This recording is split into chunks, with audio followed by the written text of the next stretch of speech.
Hey there, I'm Tricia. I'm going to tell you a little bit about our Wednesday night experience. And before I tell that story, I want to back you up to a couple months before the trip and share a little bit about what the Lord was doing in my heart and my life during that time. Because it's amazing to see how the Lord orchestrated that night months before we were even down in Belize. At that time in my life group had just ended a study on covenant, which really helped me get closer to the Lord and realize what it meant to be a covenant partner. You see, in my life, I had accepted the free gift of salvation and forgiveness a long time ago, but I had just taken that relationship for granted, and that I was just living a life. And through that study, I realized what my job was as a covenant partner. And I remember at the end of that study wanting to make a sign or a symbol to symbolize that I desire to live a life for the Lord. And because in the Bible, when a covenant was made, there was a sign or symbol. Like with Noah, there's a rainbow. Or with Abraham, when the Israelites crossed the Red Sea, he built a pillar out of stone. I wanted to say, Lord, I commit my life to you, and I want to be a covenant partner. But I didn't know how that was going to look or what that would look like, so I just kind of threw that in the back of my head and kept going. We then started the study on Jonah.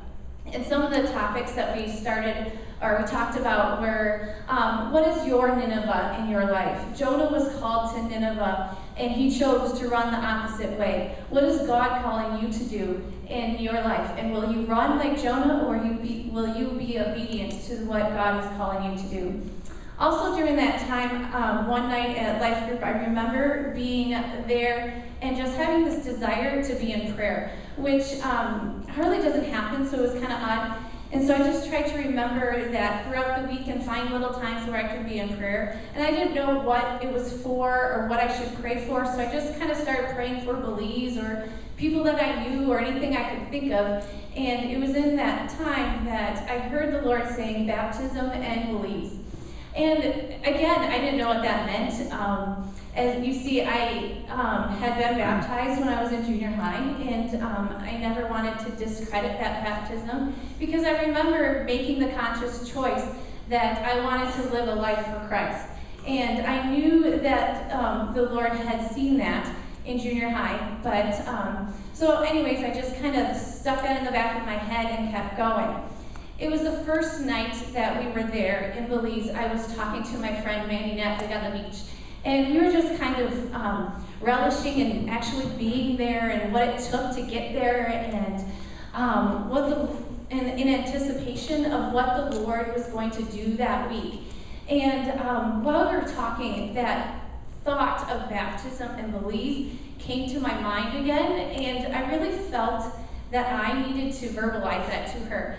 Because I didn't want it, if it was something the Lord was calling me to do, I didn't want it to get lost in my head, in my thoughts and my doubts. And so I verbalized it to her and kind of just went on with the week and was serving. And every so often the thought would come again, but I didn't know if we had time during the week or what. We were pretty busy, and I didn't know what it would look like, and I didn't want to make this whole ordeal.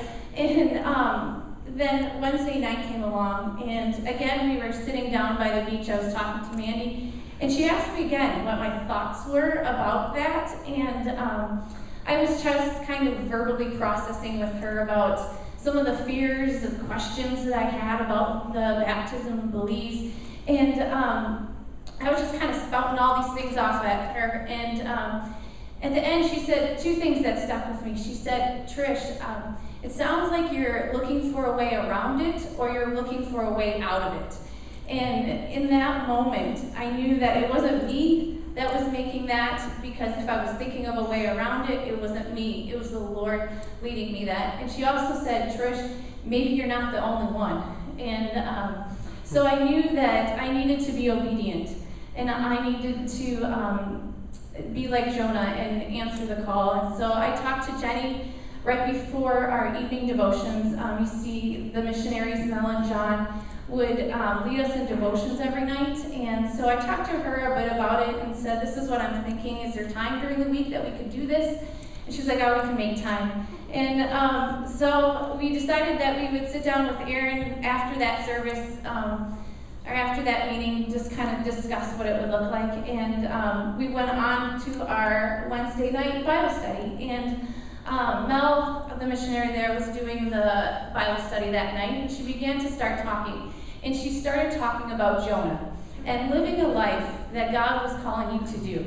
And in that moment, I was like, uh-oh, all right. And I was like, okay, Lord, I know this is my Nineveh. This is what I have to do. And I still didn't know what it looked like or when it was going to take place. But I knew that God was calling me to take this step of action, and that this was going to be my covenant monument that I had prayed for months before.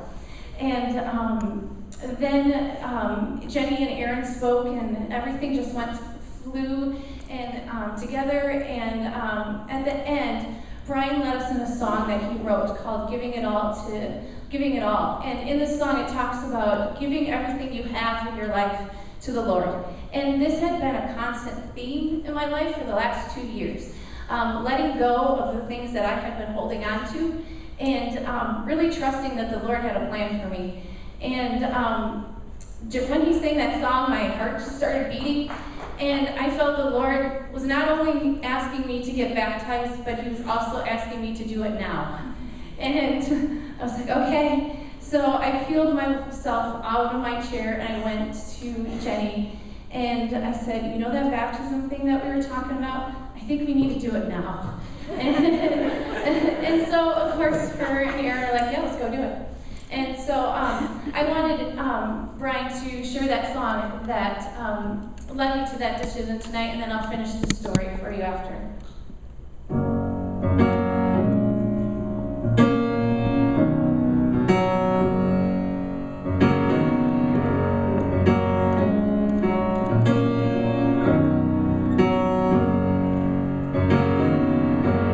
Take my life, Lord, the way I have been playing.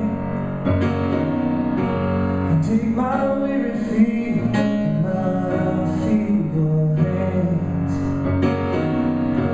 And take my eyes and fix them upon you.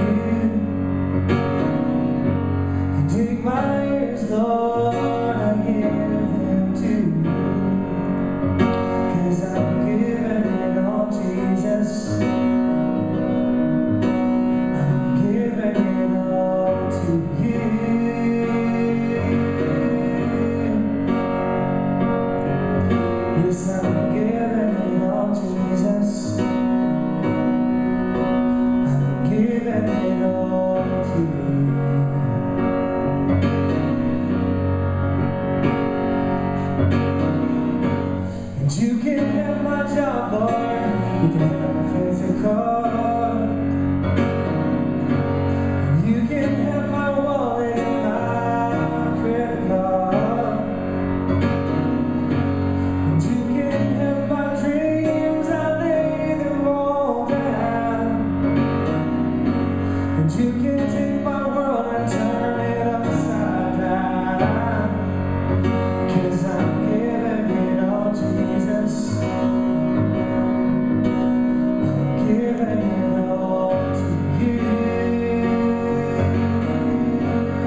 I'm giving it all, Jesus.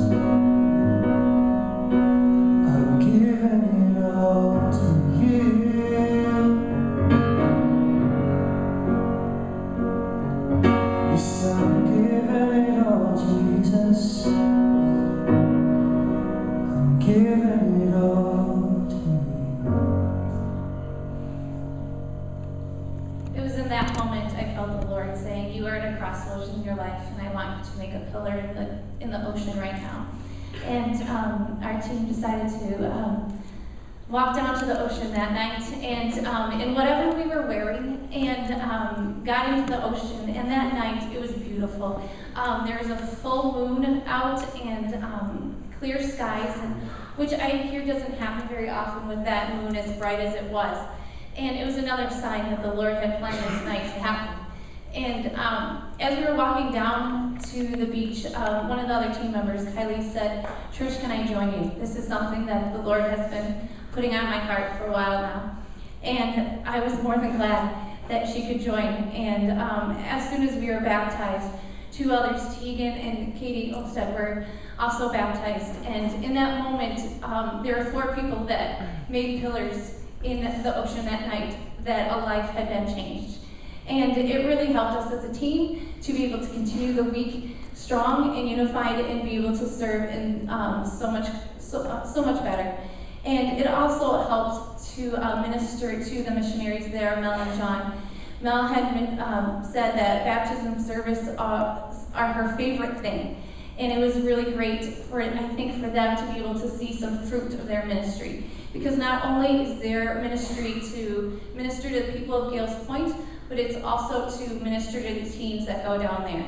And we were able to minister to them in other tangible ways, such as repairing the roof of the retreat center, or organizing the chapel, or even fixing a Jeep that was broken down, or even coming alongside of them and organizing, cleaning up, and decorating their house that they had lived in for a year and a half that hadn't been set up yet because they hadn't been able to get to it. And so we were able to minister to them, and it was great to be a part of a foundation that, and a relationship that was built between the Exchange and Woodbridge and the Bjorgens that will, I know will continue for many years to come.